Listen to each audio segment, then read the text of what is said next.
Okay, now see, we are moving forward. Just wait. Yes, we have started with the central bank. It is the apex institutional financial institution. जो central bank होता है वो head होता है बाकी सब banks का. Okay, so it is established in 1945. हमारे यहाँ पे सेंट्रल बैंक कौन सी है? आरबीआई. ओके, हमारे यहाँ पे कौन सी है? RBI. Act frames monetary policy, act as a banker to the government. Bank जो है यही पॉलिसीज बनाती है. कितना? Monetary policies. बैंकर है गवर्नमेंट के लिए भी, बैंकर है किसके लिए? कमर्शियल बैंक्स के लिए भी. हम लोग ने लास्ट लेक्चर में डिस्कस किया था which are the commercial banks. Okay, so आप लोग को याद होगा थोड़ा बहुत. Next is cooperative bank. There are 3 levels of cooperative bank, that is primary credit societies, and I have said that there will come district cooperative bank, then state cooperative bank. इसके ऊपर कौन सा होता है? Central. Okay, इसके ऊपर होता है Central Cooperative Bank. In this way, structure of cooperative banks are there. Now next we are moving forward today. Yes. Now see. Industrial development banks, ऐसे डेवलपमेंट बैंक्स जो प्रोवाइड करते हैं हेल्प किसको? Industries को. Okay, now tell me. Yes, first of all it will provide the industrial development bank. It will provide the medium and long term funds. Medium या long term funds देगी किसको? Business units को, for the purpose of expansion and. Okay, just wait. Who is there? Mute yourself. Okay. The provision of medium and long term. Medium and long term क्या होता है? थोड़े time के लिए. medium मतलब for example 6 to 12 months हो गया, वो थोड़ा टाइम हो गया. Okay. Long term मतलब for the years I am talking about. तो जो इंडस्ट्रियल डेवलपमेंट बैंक होगी ना, it will provide the medium and long term funds किसको? बिजनेस यूनिट्स को. जो इंडस्ट्रीज हैं, जो इंडस्ट्रीज के छोटे छोटे बिजनेस यूनिट्स होंगे, उनको जो है वो प्रोवाइड करेंगी लॉन्ग टर्म या मीडियम टर्म फंड्स. फंड्स मतलब क्या? पैसा. यानी जो भी उनको जरूरत है to run the business for the expansion. अभी किसी कंपनी को एक्सपांड करना है, मॉडर्नाइजेशन करना है. मॉडर्नाइजेशन का मतलब क्या होता है? फॉर एग्जांपल उनके ना उनके फैक्ट्रीज या फिर उनके इंडस्ट्रीज में ना ऐसी कुछ टेक्नोलॉजी है. यस, इंडस्ट्री सेम होगी, कंपनी सेम ही होगी. करेक्ट. यस, सो सी यहाँ पे मॉडर्नाइजेशन मतलब अभी मेरे समझो मेरा ना एक फैक्ट्री है जिसमें मैं एम्ब्रॉयडरी का काम करती हूँ. ठीक है, मेरे पास एक मशीन है जो एम्ब्रॉयडरी का काम करती है.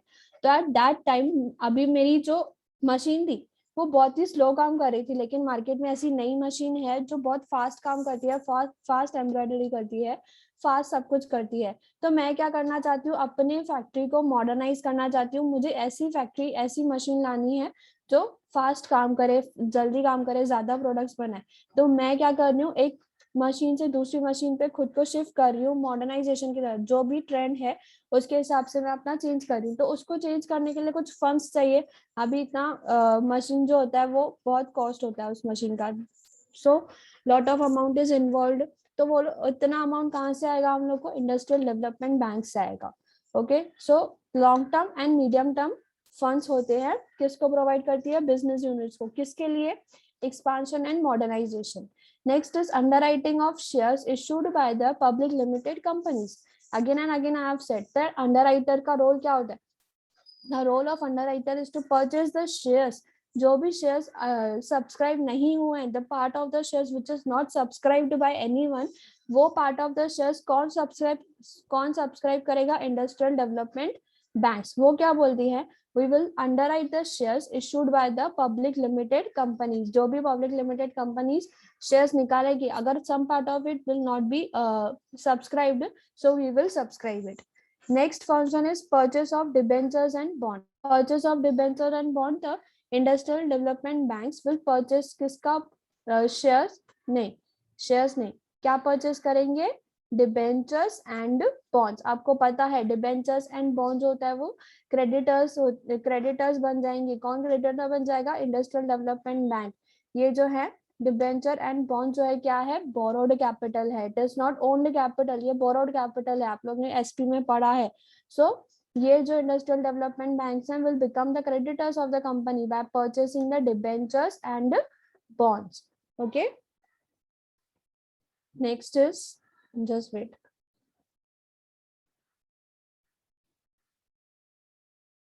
Yes, next is the national level industrial development banks. हमारे इंडिया में कौन सी इंडस्ट्रियल डेवलपमेंट बैंक्स हैं? These are the banks: IDBI, IFCI, ICCI, SIDBI, IIBI.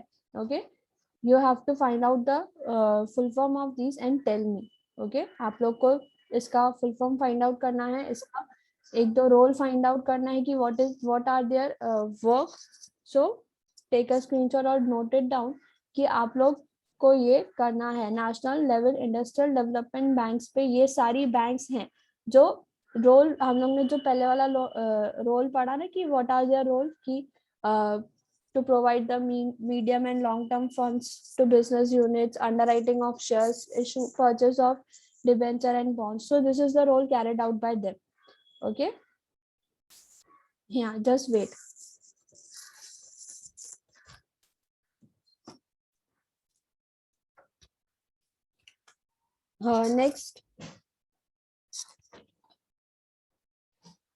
Next is exchange bank. Okay, whenever we are talking about the foreign exchange ना, foreign exchange क्या होता है पहले सुन लो. foreign exchange मतलब क्या होता है? the currency of the foreign in which we are dealing. Okay हम लोग जो है फॉरेन करेंसी में कभी कभी डील करते हैं. ठीक है, फॉर एग्जांपल हम लोग ने डॉलर में डील कर दिया, हम लोग ने येन में डील कर दिया. Okay, in this way we are dealing. अभी समझो मैंने एक्सपोर्ट या इम्पोर्ट किया था. फॉर एग्जांपल मैंने कुछ इम्पोर्ट किया था, मैंने बाहर से कुछ मंगवाया था, डॉलर में मंगवाया था. अब मुझे पे भी उनको डॉलर में करना है, तो मुझे वो डॉलर जो है वो उसका सब कौन रखेगा, हिसाब किताब कौन रखेगा? एक्सचेंज बैंक्स, कि कितना हमारे कंट्री में डॉलर आ रहा है, कितना जा रहा है. एंड इन दिस वे ना this bank these exchange banks help us to deal in the foreign exchange. हम लोग को फॉरेन करेंसी में डील करने में हेल्प करती है. C financing the foreign trade transaction we are these exchange bank will help us to finance, will help us to provide the money, ताकि हम लोग जो है फॉरेन ट्रेड ट्रांजेक्शन्स में डील कर सके. Next is issue letter of credit. जब हम लोग इंपोर्ट करते हैं ना, at that time we are making sure that this letter of credit is there with us, because ये लेटर ऑफ क्रेडिट ना वो प्रूफ होता है कि हम लोग जो है ना कुछ सामान मंगा रहे हैं या कुछ दे रहे हैं. आप लोग आगे चल के ये पढ़ोगे letter of credit. Discounting of bill of exchange. हम लोग ने discounting of bill of exchange SP में किया है. क्या था discounting of bill of exchange? एक ड्रॉवर होता है, ओके, एक ड्रॉई होता है और उसमें होता है एक पेई बीच में. ठीक है, ये पेई जो होता है ना, यही एक्सचेंज बैंक्स होती है जो हम लोग को हेल्प करती है कि एक जगह से दूसरी जगह हम लोग ट्रांसफर कर सके, डिस्काउंट कर सके बिल ऑफ एक्सचेंज. अभी समझो ड्रॉवी अभी पेमेंट नहीं करना चाहता है, थोड़े महीने के बाद करना चाहता है, लेकिन ड्रॉवर को अभी का अभी पैसा चाहिए. तो eight that time what the drawer is doing, he is going to these exchange banks to discount their bill of exchange. इसको जो बिल मिला था उसको उससे पैसा लेने के लिए, to get the amount of the bill from the drawee. अभी ड्रॉवी से तो मिल नहीं रहा, तो कहाँ जाएगा? एक्सचेंज बैंक के पास जाएगा to collect the amount of the bill. Next is remittance of dividend, interest and profit. Remittance of dividend. अभी डिविडेंड जो है हम लोग ने एडीआर और जीडीआर किया है. ओके, उसमें क्या था? डिविडेंड मिलता है, जो बाहर के इन्वेस्टर्स होते हैं उनको डिविडेंड मिलता है. कहाँ से डिविडेंड मिलता है? इन एक्सचेंज बैंक से डिविडेंड मिलता है. डिविडेंड हो गया, इंटरेस्ट हो गया, प्रॉफिट हो गया. तो these exchange banks are providing them such amount. Okay, क्योंकि वो लोग तो यहाँ से डील नहीं कर सकते, यहाँ की बैंक से डील नहीं कर सकते, तो ये एक्सचेंज बैंक जो होती है वो इंटरमीडियरी बन जाती है उनके लिए. सो this is all about the exchange bank. Okay, now next is savings bank. Savings bank जो होता है वो उनका मेन ऑब्जेक्टिव, अभी आपको सेविंग बैंक से ही लग रहा होगा, नाम से ही देखो क्या लिखा हुआ है कि सेविंग है। तो हम लोग क्या कर रहे हैं, we are encouraging people to save more. Okay, what we are encouraging, we are encouraging people to save more. जैसे कि हो गया पोस्टल सेविंग बैंक, एक पोस्टल सेविंग्स बैंक होती है, गवर्नमेंट की होती है कुछ।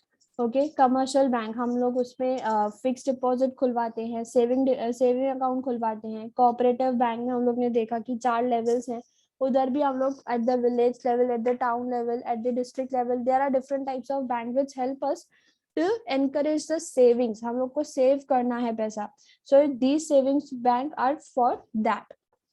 Okay, next is investment banks. Now what are the investment banks? अभी देखो नाम से ही इसमें पता चल रहा है कि हम लोग ना इन्वेस्ट कर रहे हैं। कैसे इन्वेस्ट कर रहे हैं हम लोग? Provide the financial and advisory assistance to the customers. जो भी कस्टमर्स है हमारे, फॉर एग्जाम्पल एक पर्सन है ए, ठीक है, एक ए पर्सन को ना, a person is of 24 years, ठीक है, अभी 24 ईयर्स का है वो। अभी उसको जब वो स्टार्ट करेगा अर्निंग, ठीक है, कमाना स्टार्ट करेगा, तो वो कुछ ना कुछ सेव करता जाएगा, कहीं ना कहीं इन्वेस्ट करता जाएगा, ताकि एट द एंड जब वो 60 ईयर्स का हो जाएगा तो उसके पास थोड़ा बहुत अमाउंट तो रहना चाहिए ना अपने लिए। तो क्या कर रहे हैं, तो ये इन्वेस्टमेंट बैंक्स की हेल्प ले रहा है कि हम लोग को फाइनेंशियल एंड एडवाइजरी असिस्टेंट दो। किसको? कस्टमर्स को। हो सकता है कस्टमर्स इंडिविजुअल भी हो सकता है कस्टमर जो है ना इंस्टीट्यूशंस भी हो। बहुत बड़े बड़े इंस्टीट्यूशन जो होते हैं ना, वो इन्वेस्टमेंट बैंक्स के पास आते हैं। किसके लिए? फाइनेंशियल असिस्टेंस के लिए। देखो अभी मैंने बोला कि बड़ी बड़ी बैंक्स हो गई, बड़ी बड़ी कंपनीज हो गई, जो अभी Tata Birla, we can say that these companies can take the assistance from them also. Okay, investment banks किसके लिए? देखो मर्जर के लिए, हम लोग ने मर्जर के भी एग्जांपल्स पढ़े हैं। ओके, ओप्पो एंड वीवो का मर्जर, या फिर एक्विजिशंस क्या होता है? For example one company is there, they are acquiring the other company. अभी एक कंपनी कोई एबीसी लिमिटेड है, वो किसको ले रही है? पीक्यूआर लिमिटेड को। तो उसका जो एक्विजिशन, मतलब क्या होता है, जो पीक्यूआर लिमिटेड थी ना, अब वो किसके अंदर आ जाएगी? एबीसी लिमिटेड के अंदर। So that is what called acquisition. एक कंपनी दूसरे कंपनी को एक्वायर कर रही है by undertaking the research and providing advice on the investment decision. जो भी उनका इन्वेस्टमेंट डिसीजन होगा वो उसमें हेल्प करेगी इन्वेस्टमेंट बैंक। अभी देखो फॉर एग्जाम्पल एक कंपनी है कोई भी, उस कंपनी को दूसरी कंपनी को एक्वायर करना है, तो ये लोग इन्वेस्टमेंट बैंक के पास जाएंगे, पूछेंगे कि if I am going to acquire this company, क्या मुझे प्रॉफिट होने वाला है क्या इस कंपनी को एक्वायर करने के बाद? देन इन्वेस्टमेंट बैंक क्या करेगी? रिसर्च करेगी उस कंपनी के ऊपर, तो उसके बाद वो डिसीजन या फिर एडवाइस देगी कि आपको ये कंपनी को एक्वायर करना चाहिए या नहीं करना चाहिए। हो सकता है फॉर एग्जाम्पल कभी कभी क्या होता है कि हम लोग एक कंपनी को एक्वायर कर लेते हैं, लेकिन उस कंपनी का जो प्रॉफिट नहीं हो रहा है, लॉस हो रहा है उल्टा, तो वो लॉस भी हम लोग को झेलना पड़ेगा आगे चल के। तो इसके लिए हम लोग पहले से ही पूरा रिसर्च कर लेते हैं कि हम लोग उस कंपनी को एक्वायर कर सकते हैं कि नहीं कर सकते हैं। Okay, next is do not directly deal with the general public. ये जो है ना डायरेक्टली डील नहीं करती जनरल पब्लिक से। किससे डील करती है? बड़े बड़े इंस्टीट्यूशन से, बड़े बड़े कंपनी से। सो इनका जो हम लोग बेसिकली बैंक में जाके क्या करते हैं, एक डिपॉजिट रख के आते हैं, या फिर कुछ पे करना होगा, एडवांस चाहिए होगा तो वो यहाँ से आएगा। लेकिन ये इन्वेस्टमेंट बैंक का फंक्शन नहीं है। ये टिपिकल इन्वेस्टमेंट बैंक जो है ना टिपिकल बैंक से बहुत अलग है। तो ये जनरल पब्लिक में डील नहीं करती है। Do not deal with the general public. Okay,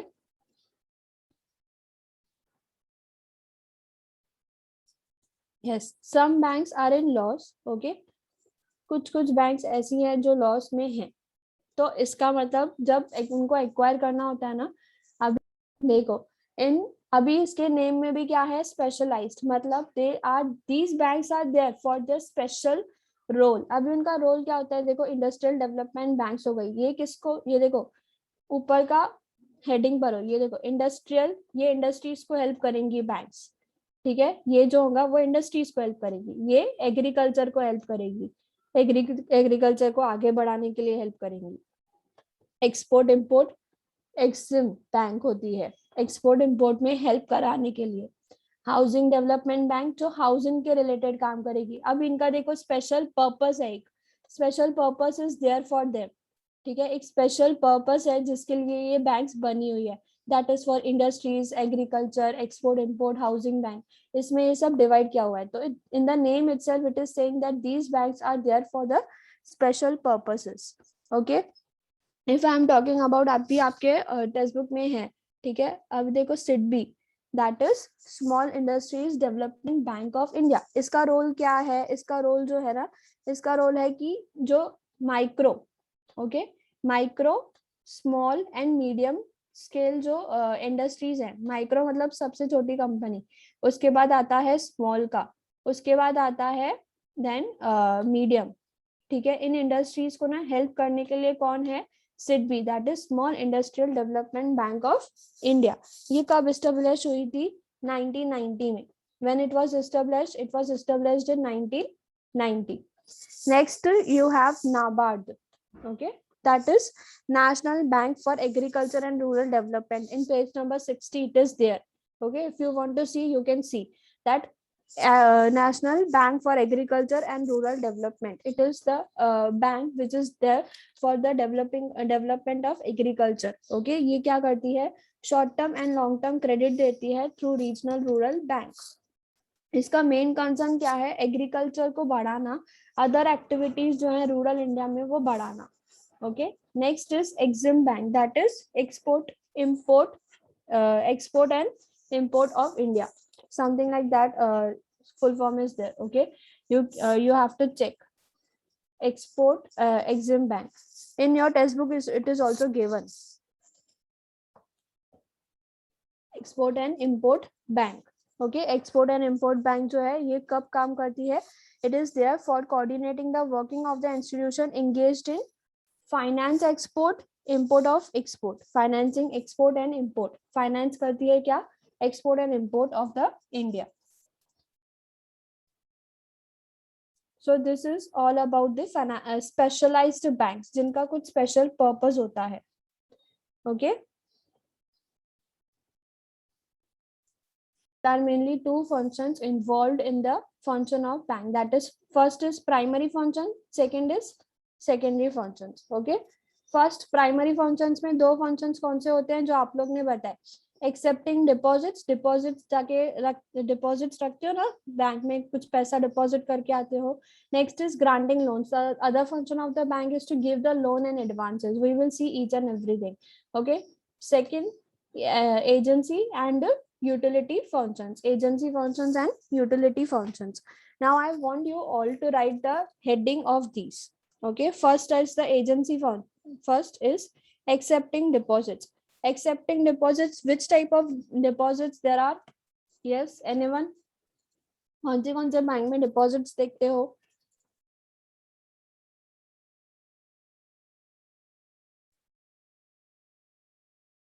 again and again I am saying please note it down the points which are there in accepting deposits।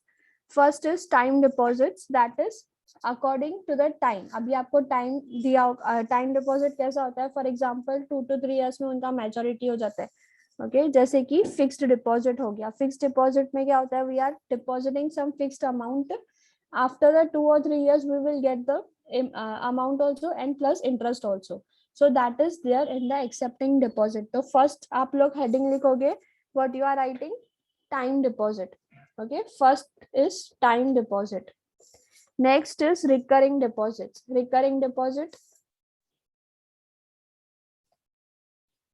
Time deposit में दो है, एक recurring deposits and दूसरा fixed deposit. Fixed deposit for the fixed period of time, recurring deposit में after one month, after 2 months you are depositing the again same amount, तो that is the recurring deposit. आप लोग वही amount जो ना deposit कर रहे हो टिल मैच्योरिटी डेट आ रही है और आपको इंटरेस्ट मिलेगा उस पर, okay. Next is demand deposit, okay demand से ही पता चलता है कि आप लोग जब डिमांड करोगे you will get it, okay. So that is saving account, saving account हो गया।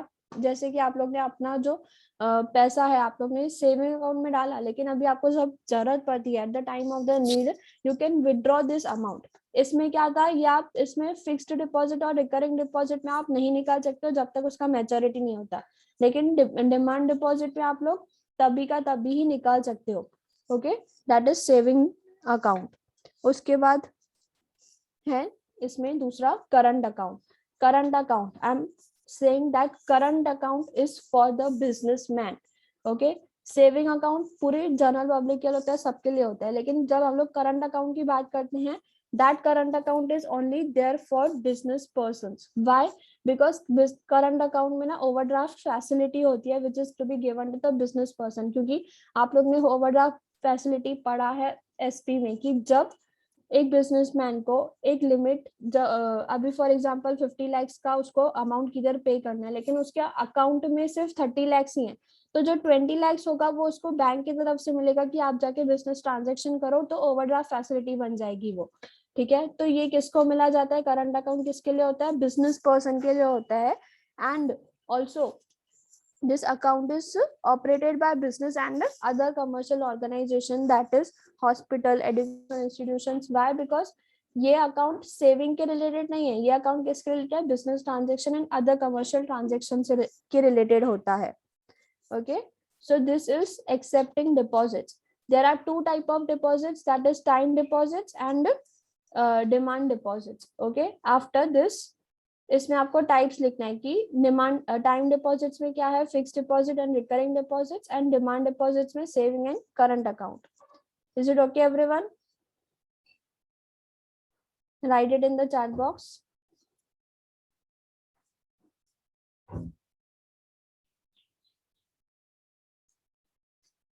Okay, next is granting loans and advances. In this the bank is providing the loans. Okay, loans कैसे होंगे?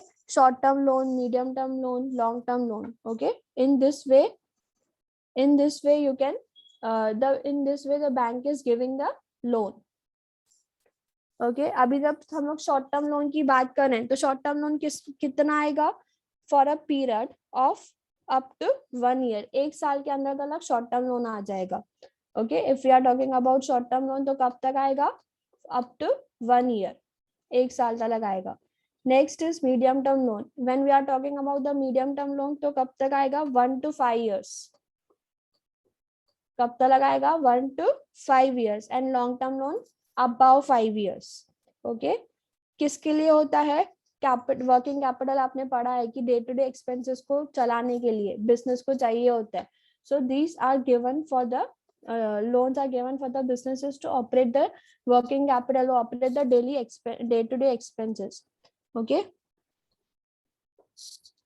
next is advances. एडवांसेस में आपका क्या आ जाएगा? Cash credit, overdraft facility and discounting of bill of exchange. Discounting of bill of exchange is again same, that bank will the drawer will discount the bill with the bank.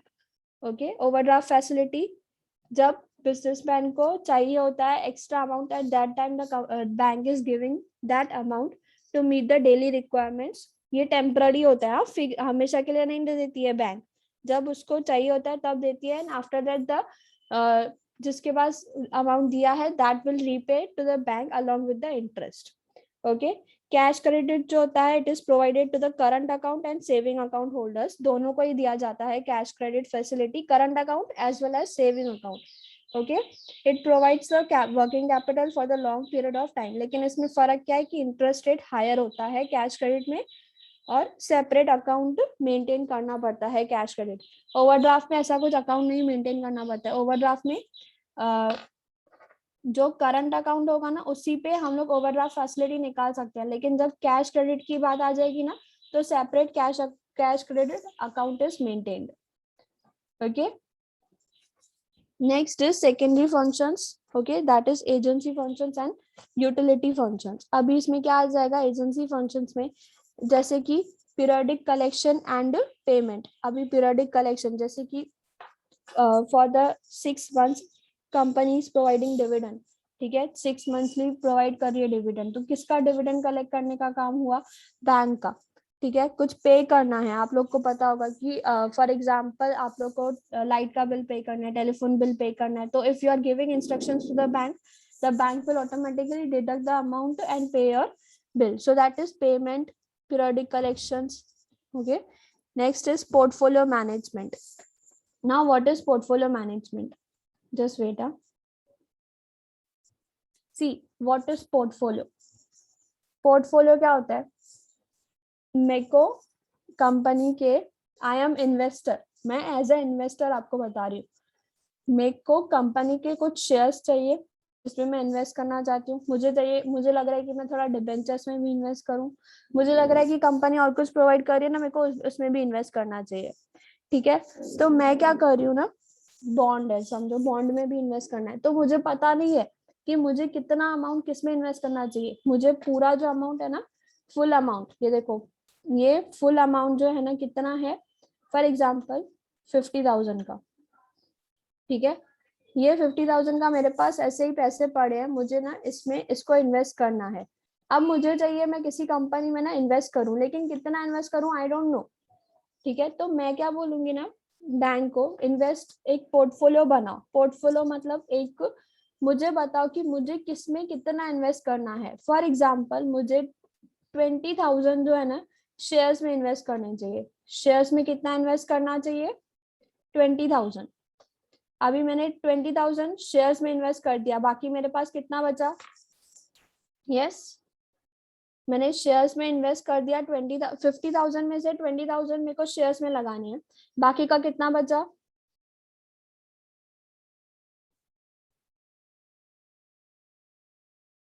Yes,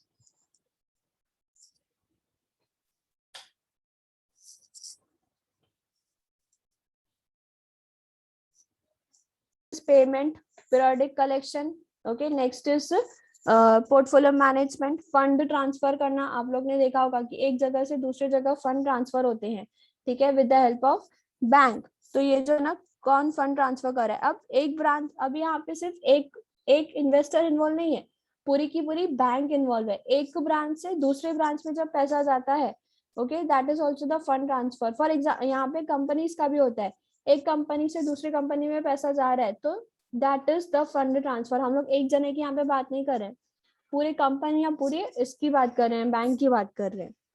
next is dematerialisation. Now what is dematerialisation? Dematerialisation is what, physical shares जो होते हैं ना, physical shares are converted into the online shares. ठीक है, physical shares are converted into online shares.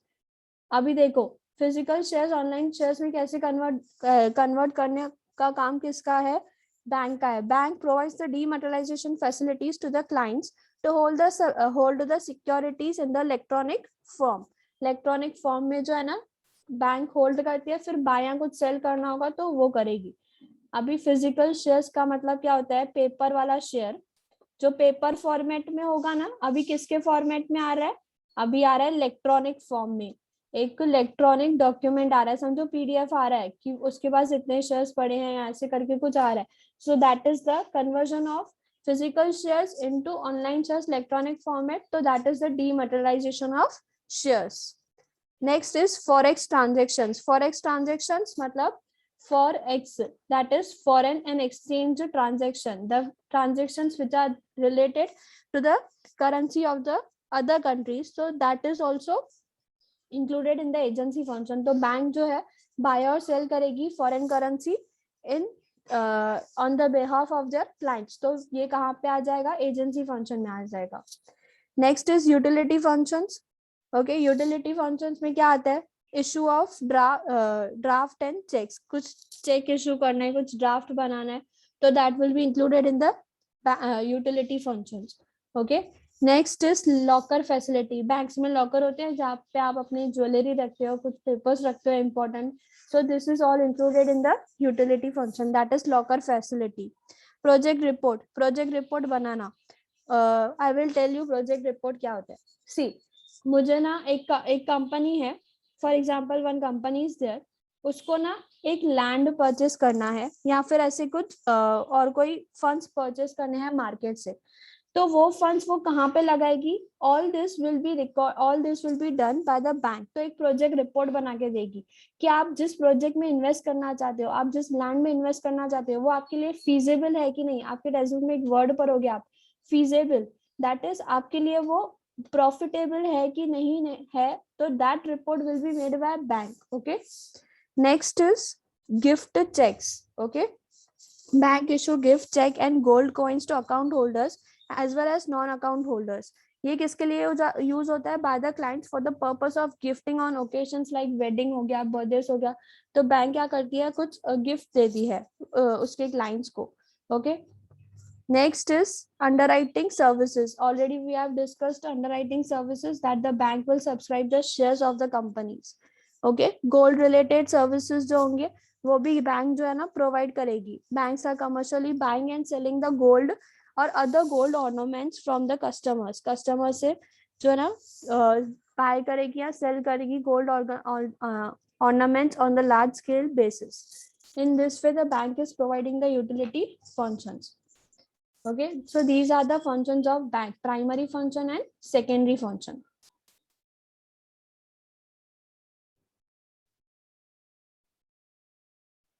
सबको समझ में आया इतना?